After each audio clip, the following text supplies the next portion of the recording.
किती जरी मोठं संकट आलं आणि काही जरी झालं तर आंबट बोडं खायची काही सोडायची नाहीत बरं का मंडळी.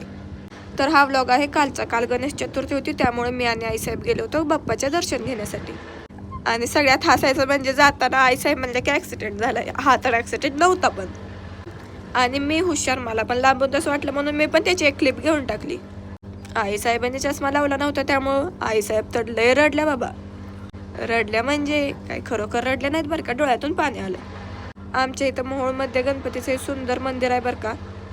आम्ही प्रत्येक चतुर्थीला इथे येतो. तुमच्या सगळ्यांच्या भरपूर कमेंट आलेत की तुझं शिक्षण काय झालंय. तर मी आहे आता सध्या TYला. ह्या इयरमध्ये माझं ग्रॅज्युएशन कम्प्लीट होईल. गणपती बाप्पाचं दर्शन पण घेऊन झालं होतं आणि तिथं प्रसादाला केळी दिली होती. तुम्हाला तर माहितीच आहे की मी रूम डेकोर करते, तर त्यासाठीच मला हे बटरफ्लाय घ्यायचे होते.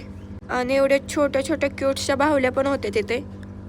तिथून थोडी शॉपिंग झाल्यावर आईसाहेबांना घ्यायची होती साडी, त्यासाठीच आम्ही आलो होतो. आईसाहेबांची शॉपिंग काही लवकर होणार नाही ते तर मला माहिती होतं. तर आमची छोटीशी शॉपिंग झाल्यावर आम्ही काय केलं आणि कुठे गेलो तुम्हाला हे पाहायचं असेल तर तृप्ती डेली वेब या चॅनलवर तो व्हिडिओ अपलोड केलेला आहे, तुम्ही जाऊन बघू शकता. तर चला भेटूया नेक्स्ट ब्लॉगमध्ये.